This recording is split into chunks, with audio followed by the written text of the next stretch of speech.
I am Ayushman, Regional Bureau Head at Entrepreneur India, and your moderator for this panel discussion on Inside a Startup's Mind, Culture, Scale, and Chaos. Culture is about your DNA, scale is about inflection points, and chaos is about navigating the various uncertainties that a startup must go through. The topic also reminds me of Deep Trivedi's famous book, I Am the Mind, which is about mastering our own minds, which says there is a vital skill for success and peace. So, to understand this better, we have an esteemed panel, Sandeep from Elastic Run, Anand from Clever Tap, and Karthik from Jumbo Tail. Right. So the first question I would like to pose to all of you is, what's going on in your mind as you sleep at night most? I mean, what's the most important thing that goes on? Is it culture? Is it about how to scale, or is it about chaos? Maybe you can start with you. Anand, yeah. I think, the question is about culture and how can we leverage culture to tame the chaos. See, startups are always about chaos, right? There is always more things you need to get done in a day than the hours permit. And being a super ambitious startup, super ambitious bunch of people, there is so much more you can do. I think the only way to do this is figure out culturally, instead of going and telling people what to do, how can they kind of figure out by themselves, like, how can they self-organize? They know the problem that needs to be solved, what are the brightest ideas on the table, and go and achieve them. So that's, at least the short answer for that is, yeah, that's what keeps me up at night. I don't think there is clear delineation between what keeps me awake in the night, at least. And I don't think those three parts, chaos, scale, or culture, are also different pieces.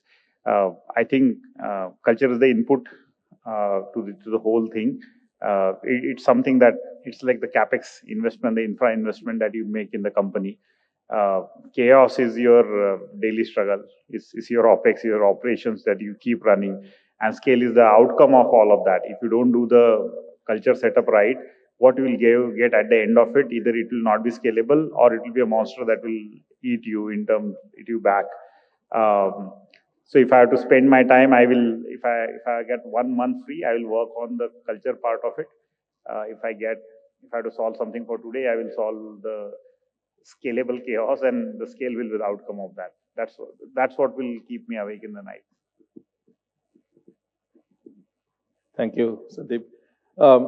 I'm going to give a little counterintuitive answer based on my learning. When I graduated from the business school quite about 10, 12 years ago, nearly 15 years ago, we were taught culture, right culture, wrong culture, this is right to do, that is wrong to do.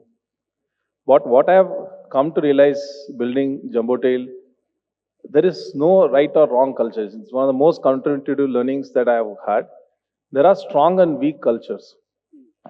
You walk in, you have to choose the culture that is right for you at a certain stage. And that is, like, for example, somebody, I think made a mention here, startups are always about chaos. I think that as we are gearing up towards IPO, that chaos has to be tamed. And you have to bring the method to madness, and you have to build a culture that is less chaos.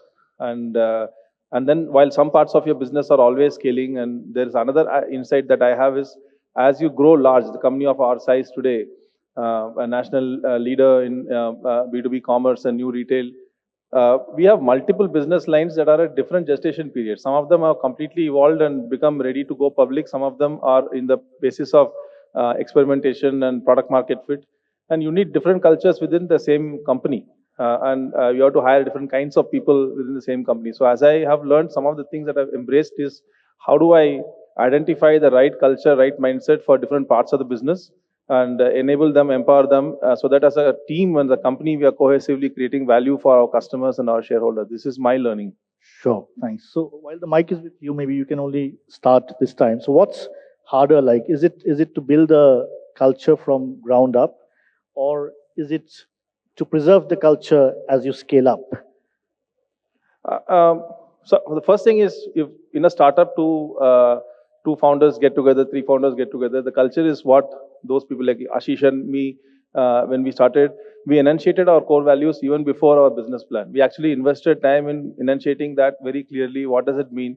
And we enunciated 15 of them. Because even there again, we realized that when we say that we will be something, not all the time you can be something. For example, we have our core values is customer fanatic, or if you want to think long term. But at the same time, some parts of our organization has to take risk, has to go do bias for action. So you're going to define this, and if you start living that as a founder, the two founders, then the third person who's joining walks into that ecosystem, walks into the floor, sees the behavior, then that's how culture builds up. Now the question is preserving culture. I think culture can be an asset, and culture can be your biggest roadblocks. I have seen many companies, like for example, we can say Intel, not invented here, is a very big culture that prevented them from actually embracing inventions from outside. So therefore, while we can talk about culture, at what point you draw a line becoming dogmatic? So the question that we deliberately, systematically ask our people today is, what are our dogmas that are preventing us from being somebody who we should be in this age and time? And that is important question as well. So preservation is not the goal. I would always start with customer first. Customer को क्या value चाहिए और उसके लिए हमको क्या बनना पड़ेगा, हमको बनना पड़ेगा. हम ऐसा नहीं बोले कि हम यही है और कस्टमर हमको चूज करेगा, वैसा नहीं होता काम. कस्टमर को क्या वैल्यू चाहिए, हमको वो बनना है. We are people serving the customer, and culture is a means to that end. And we have to build that, and we have to build that repeatedly over and over again. What will get you to a $1 billion company will not get you to a public company, will not get you to a 100 billion market leader. Right. Sandeep, your thoughts? Yeah, I think your question was, is it easier to build a culture to start with, or is it easy to hold it on when you scale, right? I think it's a lot easier when you start, and as Karthik mentioned, because when you start, it's a small cohort of people, and even when you don't have codified culture, is the founder's presence, the founder's ways of working becomes the culture. People joining you, they look at you, they draw inferences that this is allowed, this is not allowed, this is celebrated, this is discouraged, and that cohort of people starts bonding together. Then you may do an explicit action like what Karthik mentioned, that you define your values and get that cohort to be executing in the right way. And this works well when you are a small team of maybe 30-40 people, maybe until 100 people. You are in one location, you have ability to influence, communicate to everyone.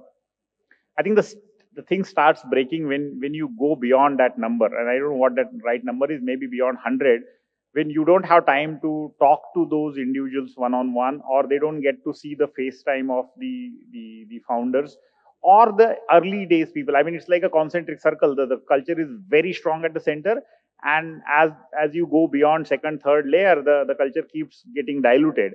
And by the time you reach the third or fourth level, the organization is completely different.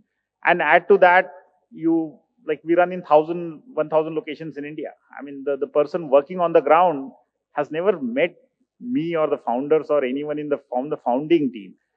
So all they have heard about the company is via, either through some policies, through some values, or they have seen someone in action. So all of your intents get diluted to that fourth, fifth level. And then that's very deliberate effort to make sure that the right message reaches to the last person on the ground, and they inculcate those habits. I think that's the toughest part. I mean, you can go through comp route, you can go through values route, but in my view, that's the tough one. I think over the years we have stuck to a few things, right? One is that do not compromise the principles. Be flexible on the rituals, right? So how do you take something? So just to give you context, we operate out of 15 different global locations, right? Even in India, we have 3 offices. So I think as Sandeep said, that this, as you go away from the core, the thing gets diluted. Now, you could let the local teams adapt to their own rituals, right? This could mean that we do monthly town halls in some locations.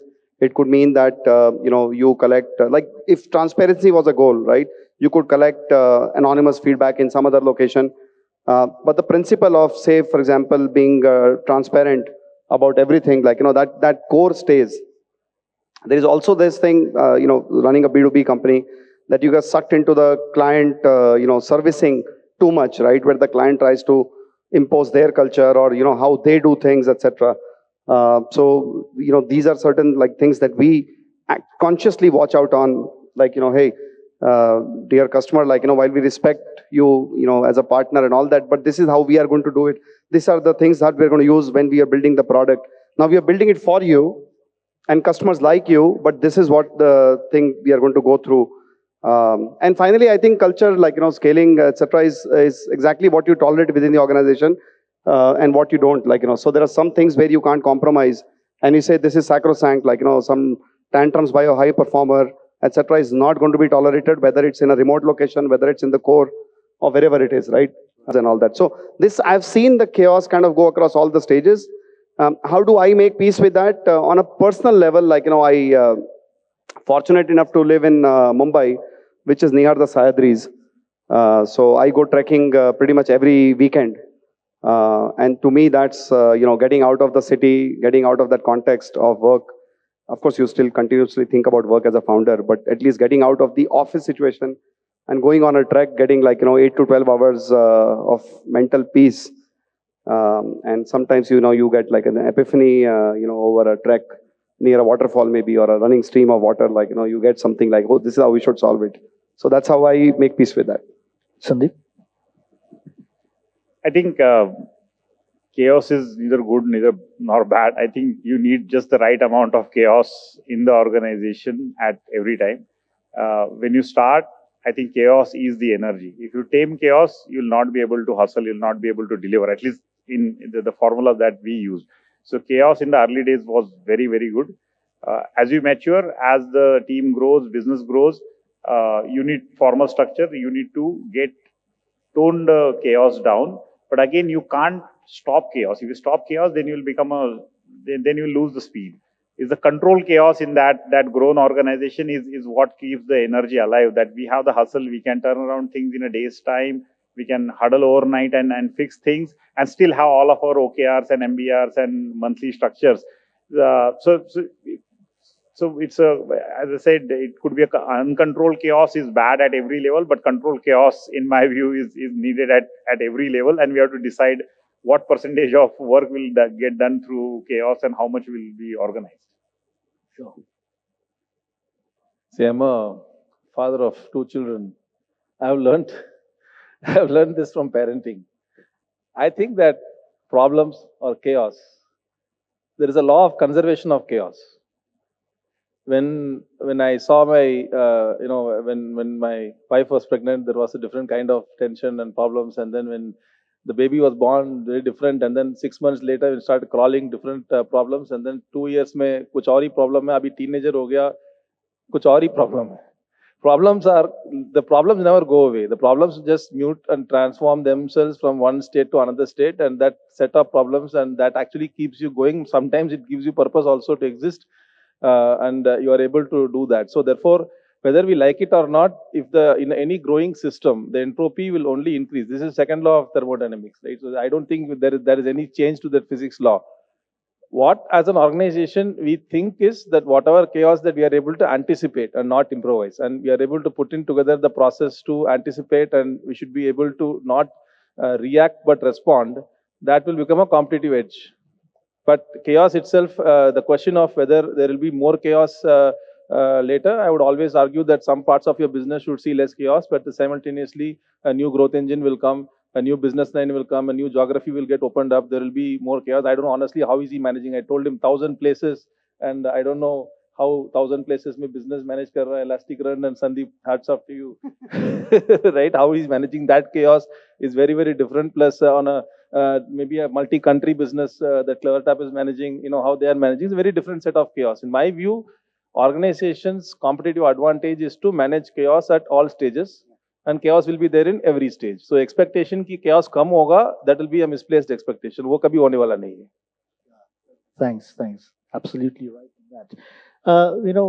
Towards the end, maybe I would like to ask each of you, what advice would you like to give founders entering the first real phase of growth, and how do they really prioritize, culture, scale, and chaos in that sense, scale versus profitability. Also, you can touch upon maybe give an example of how you have done it in your own organizations.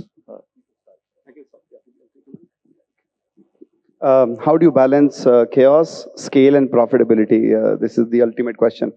Oh, okay, so I think founders who have done the product market fit and who are just scaling up, I think the flavor of the season is profitability, and getting to a stage where your business can grow sustainably, right? So that when you have several quarters of growth, etc., you can go, do the IPO again.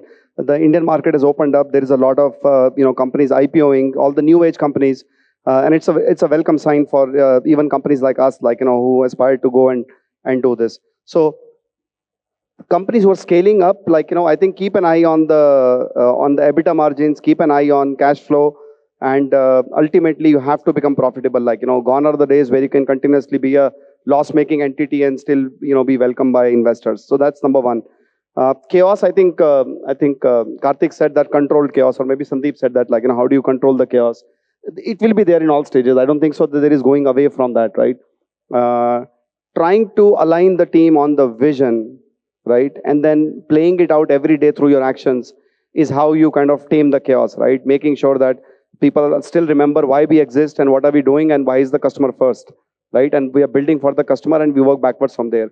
So, and then of course scaling, whether you are building for India, in India, and then having multiple locations, whether you're a consumer startup or a B2B SaaS company like ours, where you may have started with India and then you have global offices, is to assimilate all the different cultures, different working styles, etc., and try to minimize, that gap between what should happen and what actually happens on a day-to-day basis, right? To me, that is the ultimate nirvana thing. Okay. So my advice to anyone who's going from the early stage to a scale stage is, I think if you roll back, say 5 years ago, the entrepreneurs who solved a problem and did product market fit, and suppose your business starts scaling, then you essentially, as an entrepreneur, you transform your role. From a problem solver, you end up becoming more of an organization person. You need to understand how to structure the teams. How do I get all the processes in place, financials in place, blah, blah, blah, all of that. And it is not necessarily to everyone's liking or not even to everyone's strength. And from my experience, I learned it on the job. But if I look at the ecosystem today, I think there are enough and more toolkits and consultants and advisors available that can help you in very, very different small pieces. They can't solve the whole problem. But how should be the org structure of a company who's hiring CXOs from outside? What should be the structure of your OKRs, your MBRs? How should your financial things could structure? I think that has evolved in Indian ecosystem now. So from changing from a seed level to a scaled organization, it has not remained a completely amorphous, unknown problem. A lot of building blocks are solved. There will still be 30-40% of the ambiguity will still be there, but 50-60% pieces are solved. How can you get that help early on, as early on possible? You'll save more time rather than, because you'll anyway end up doing some of those activities 2 years out. The earlier you engage into this thinking process, I think it will help you scale better. That's my advice. So I'll start by saying that culture, because everything else is an outcome of the people. If chaos is outcome of growth, growth is an outcome of people. Or chaos is an outcome of lack of something, and that is also the outcome of people. As two people come together to start a company, founders, you have only one thing in your control. Who is the third person? And the same thing recursively applied over the entire course of lifetime, that becomes the only controllable input that we have, because everything else is an output and an outcome. So I would say if there is only one thing that you can focus, if you are a entrepreneur who's you have a great idea, focus on finding that co-founder, If you are already having co-founder, focus on the first employee, and then keep doing it recursively, and do not give up on that. Do not outsource that function to any other person for a very, very long time. Like, definitely we require help on setting up the right org structure, because we will not know, because you're a two people company, and any standard outside consultants, everybody can give you. But now I'm seeing nowadays that, we will do your interview, AI will do your interview, all of those kind of things, right? It's very, very appealing to say of hours I can save for you and all. But the more you talk to people, the more you make mistakes, the more you make hiring mistakes, I think the higher chances that eventually everything will compound and you'll start getting your culture right. So hiring may focus and hire the right people and keep doing it repeatedly, and hire the right people, not the best people. So it's a very important aspect, because what I learned in building Jumbotail is the people that are required for scaling will not fit the people who are required to do profitability. Scale mindset folks are folks who are already open-ended, want to go scaling, blah, blah, blah, bias for action, and think big and move fast and all. The profit guys, you require them to go down deep to the very, very last, ye crate yahan pe aaya kaise? And if you want that kind of people, they will not be the same people. So you will have to, sometimes even retention metrics become, people retention metric, another thing become vanity. So choose your goal, and once organizational goals, priorities are clear, hire the right team. Very, very few people will be able to move from one phase of the company to other phase of the company. Not even founders are able to move. We have examples where in Google, Larry Page was, replaced by Eric because of all of those China investigations, and the kind of company that required CEO at that time was very different. The shareholders decided different person is required. So even CEOs, or even Steve Jobs for that matter, went out, came back in, right? So therefore, founders, co-founders, even that is not indispensable. The goal is non-negotiable. Put the right team, keep evaluating whether the team is right or wrong, and then everything else, the output and outcome will automatically come. I think that is the only place that I would advise people to focus on. Sure. Thank you so much. I'm told we are completely out of time. So thank you all for your wonderful insights and helping us balance the entropy of life. So thank you so much.